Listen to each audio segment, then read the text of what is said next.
So, UFC 330 just went by on the weekend, and King Here MMA will be discussing every fight on this card. And yeah, let's get right onto this. Anyway, for the first fight, this was such a great hate watch, bro. When I saw in Machado-Garry get dropped by a head kick, it was like cinema. But no, this was a pretty close fight overall. It was basically who's the better grappler, who's the better striker. Ian had some nice moments. The people saying it was a robbery towards Ian, I can't see it, man. Like, whoa. Anyway, but like I can't see it, like legitimately. Islam definitely won this fight 3-2, but he does look more human than human the more he fights at welterweight. I think he does have to buff up, like he said in his post-fight interview. But dude, it is so satisfying watching Ian Garry lose, dude. Even though he's like, I've gone out there and absolutely dominated. It's like, bruh, shut up. Like, we don't care. You lost. Just fuck off back to the apex. Good win for Islam. He is the GOAT of the sport. You can't deny it. Doesn't matter how hard fought this fight was. He is the GOAT of the sport. This is a really good win on his resume. It's not if he's the GOAT of the sport. It's just how long is he going to extend his win streak. But yeah, man. Good 3-2 fight. I gave Islam round 1, round 2, and round 5. Pretty clearly. You could give him round 4 if you really wanted to. But yeah. Otherwise, pretty boring. And yeah, let's get on to the co-main. Mackenzie Dern. Oh, before I talk about this, yeah, Mackenzie Dern defeats Gillian Robertson 4-1. Before I do talk about this fight, Dean Thomas, what crack are you smoking? If you didn't know, after this fight, Dean Thomas announced that he's said Gillian Robertson is as far as she goes. Shut up, bro. You went as far as nothing. Like, the best person you ever beat was Matt Serra. So before you start shitting on your own fighters, how about you look at yourself in the mirror, you fucking goofball. But yeah, Mackenzie Dern beats Gillian Robertson. Really weird fight. Like, really weird smudge fight. Like, real boring. Very boring. It was classic women's MMA. Gillian Robertson just looked scared to engage the whole time. Mackenzie Dern had her a few times in some nasty submission attempts, but Gillian Robertson would, have good defense. I thought Gillian would do so much better. She shows she is a better fighter than what she showed that night. This isn't cope. It kind of is, but Gillian Robertson did show in the 5th round like what she could have done. She could have done that the whole 5 rounds, but sadly she didn't. Gillian Robertson will be back, bro. It's alright. Mackenzie Dern, you get Zhong Wei Li. You get to get slimed out. Where the fuck is Zhong, by the way? But yeah, I don't know. Okay, it's a good win. It's still a good win for like women's MMA standards. Like, Gillian Robertson was on a 5-fight win streak. Could have been 8-fight win streak if Tabitha Ritchie didn't rob her. But yeah, good win for Mackenzie Dern. I need to see her fight Zhong Wei Li. If she beats Zhong Wei Li, okay, she's the champ. She's the real champ. But yeah, yeah. For the next fight, bro. Okay, before we start, I switched up. So if you go on my Instagram, follow the Instagram, please. I switched up. I was like, Jalen Turner's going to knock him out. I saw Kyle Fernandez during the week, and I was like, okay, I think Jalen Turner's going to slime him out. I switched up, said, yeah, Jalen Turner's looking ready, locked in. And he did exactly what I thought was going to happen. Knocked him out. I thought Carl Fernandez was, like, originally at the start of the week when I made the video, I was like, Carl Fernandez, really weird, rangy fighter, can show up. But when I saw him, I was like, I got to switch up on him because Jalen Turner's that good. But Jalen Turner slimed him out in under 30 seconds. And yeah, I'd like to see Jalen fight someone like in the top 20, like top 15, top 20. It's so weird, man, because he's in a spot where he's on a 3-fight losing streak. Now he's on a 2-fight winning streak. I want to see him fight like Miguel Torres. By the way, not making a fights to make video. I wanted to, but it's a bit late into the week now. It's already a bit late to this video. As I've said before, if everything isn't made before Tuesday or Monday in America, I'm not going to bother making the videos. So, yeah. Good win for Jalen Turner. I'd like to see him fight someone in the top 15. Maybe, like I said, Miguel Torres would be sick. So, yeah. For the next fight, what are we doing, bro? What are we doing, Mansour Abdul Malik? I've never seen such slow IQ in my life. It's crazy. Like, you have Mansour Abdul Malik, who is hyped up to be the next big middleweight. UFC Belguri. Now, that isn't a bad loss. But to lose to Dustin Stolfus, who is a crafty vet, is fucking insane. Like, what are we doing? Like, he just goes out there and tries to frame mog him, but doesn't use it properly. It's the craziest shit. And Dustin Stolfus gets the rear naked choke. Mansour Abdul Malik's a bit of a fraud. Like, it's just a bit of a fraud. For Dustin Stolfus, though, good win, man. Like, you took out like a fraud. Mansour Abdul Malik is now, I consider, a fraud. But yeah, big upset on the card. Good win for Dustin Stolfus. Yeah, and that's it. Anyway, for Dustin Stolfus, I'd like to see him fight maybe Vicente Luque. Let's reward him with a fight like that.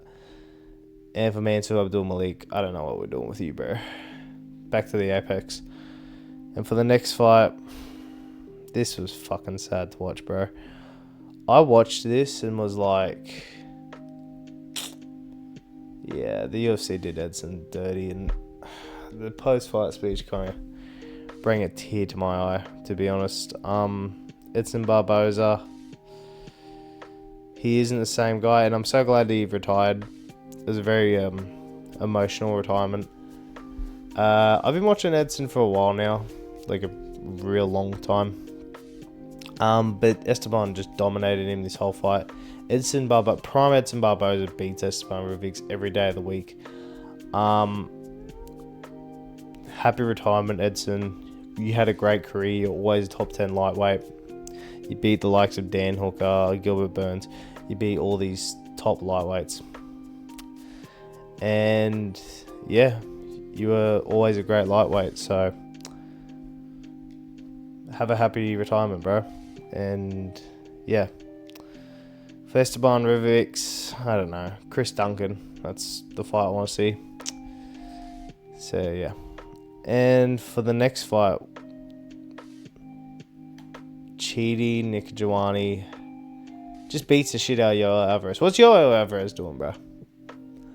What is Yoel Alvarez doing except sitting there at range and literally just emoting? Like, what the fuck's going on? Like, this guy, Yoel Alvarez, didn't look at any of Chidi's previous opponents and be like, you know, maybe some sort of grappling exchange would have been nice. But yeah, Chidi put on pretty much like a 3-round masterclass, 30-27 in my opinion. Just beat the shit out of Yoel Alvarez and looked real impressive doing it. I'd like to see him fight maybe a Neil Magny next, who I will get onto soon. And Yoel Alvarez, brother, you can go fight Marco Oliveira. I don't even give a shit about you. That was a horrible performance from you. He is not good at welterweight. But yeah, good win for Chidi Nikajuani. puts him like in the mid rankings of welterweight. Anyway, for the next fight, we have Charles Johnson crafting it up after he gets nearly slimed out on the feet. Now, I did choose against Charles Johnson. I do think Eduardo Chaplin's going to be a good flyweight. I think Charles Johnson was getting pieced up this whole fight. Got dropped hard against Eduardo Chaplin, but Chaplin really started to gas out towards the end of the second round and even obviously in the third. And Charles Johnson got him down and got him in a nasty... Was that a Scottish twister that he got him in, or did he end up getting him in the rear naked? But yeah, I think Eduardo Chaplin is going to be good in flyweight. I think he just beat, like, it's 4 days notice. I don't know what I was thinking on choosing him. But good win for Charles Johnson. I'd like to see him versus Steve Erceg. I hope that's not a crazy take, but I think that would be a good fight.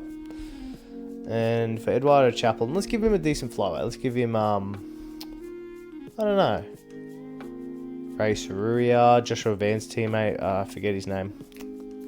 But yeah, any of those guys, that'd be sick. And for the next fight, Dante Johnson fucking just murders Eric McConaughey.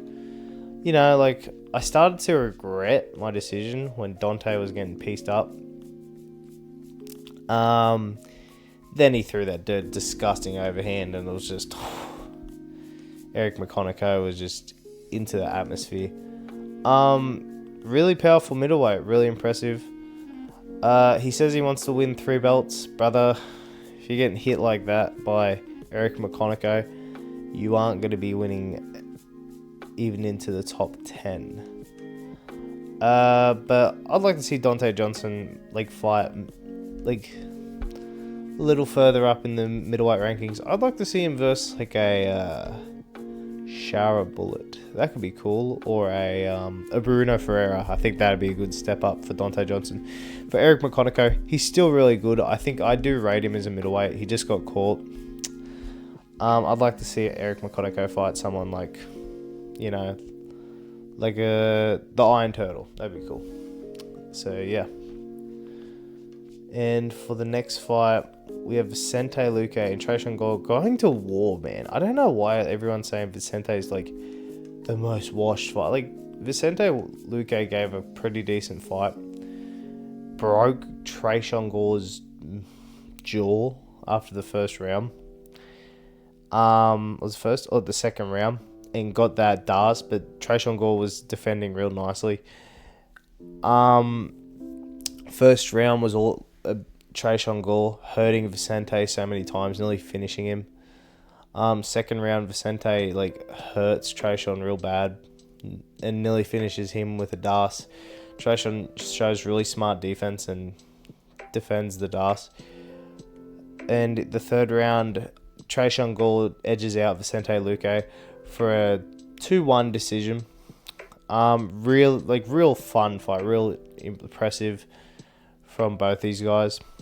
Trajan's gonna have to take a while out. I'd like to see him fight. Maybe I could see him fighting the Dante Johnson, but he's on a 3 or 4 fight win streak now, so I think he'd have to give Trajan someone half decent. And for Vicente Luque, I don't really see how. I think he looks good. I think he looks like an okay middle. He could win some, lose some. Vicente Luque versus Marvin Vettori would be fucking hilarious. So yeah, let's book that next. Anyway, for the next fight, the early prelims, we have Lucas Fernando just piecing the fuck out of Rafael. He just beating the shit out of him this whole fight. Looks a bit like a roofie sort of fighter. Rafael Tobias just couldn't get anything off, bro. He might be the second or third worst fighter in light heavyweight. But Lucas Fernando looked super impressive tonight, bro. Looked really good in the striking. Really rangy sort of dude. Rafael Tobias had nothing for him. Yeah, I don't think we should give Lucas Fernando super high jump up, but I'd like to see him fight a middle light heavyweight.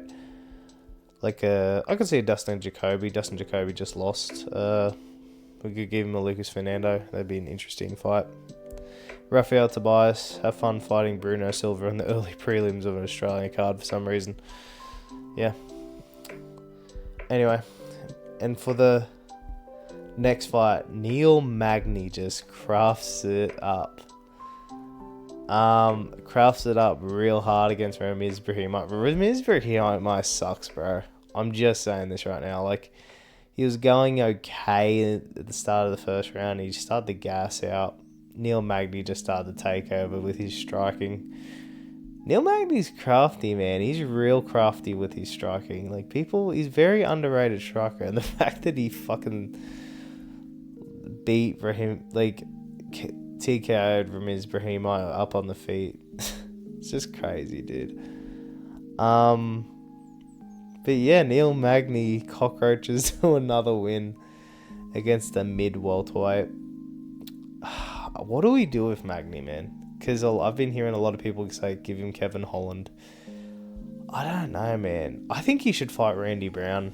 I think that makes a lot of sense. Or, like, just any, like, honestly, give him top 20. I'm easy. I'm easy with Neil. Like, I'm happy with Neil being in welterweight, just hanging around and crafting decisions up every now and again. Ooh, Nicholas Dalby would be good too. So yeah, Neil Magny, see that. And for Ramiz Brahimaj, I don't know what you're doing, bro. What are you doing? Anyway, and for the last and probably one of the sadder starts of the night, Miratek Horribai he got fluked. And this is a fluke. Like, I like Jeremiah Wells, but he was getting ragdolled that whole fight. I will be fair though. Jeremiah Wells was fucking throwing big meaty hooks and was catching Miratek Horribai. I don't know what was with Horribai's striking defense tonight. It was really, like, not tonight, like the other night. It was really bad. But overall, Miratek was like, he was up 2-0. Jeremiah Wells caught him in a dirty ninja choke, and it was tight, bro. It was so tight. Jeremiah was not gonna let go of it, and he chokes out Miratek Horribai, which I do think this was a fluke. Wells did call out for a top 15, or he's gonna retire, bro. See ya. Go flip hamburgers, because you're not getting top 15. As much as Horribai is a great win, you're not getting... Oh, you know, it's weird, because I could definitely see the UFC being like, you know what, fuck it, give him D-Rod. And I could honestly see Wells beating a D-Rod, especially with those big meaty hooks. From Horribai, he'll come back, bro. Like, this is one of those performances, like, you get caught. It's just one of those things. I'd like to see Horribai against Yoel Alvarez. Makes a lot of sense. They both lost. I think Horribai would fucking ragdoll Alvarez. But yeah, we'll talk more on the main event. Islam's the GOAT. He's got fucking some tough matchups. I heard he wants to get to 20, so he's at 17 at the moment for wins, all-time wins. I don't know how to feel about that, because that could be like...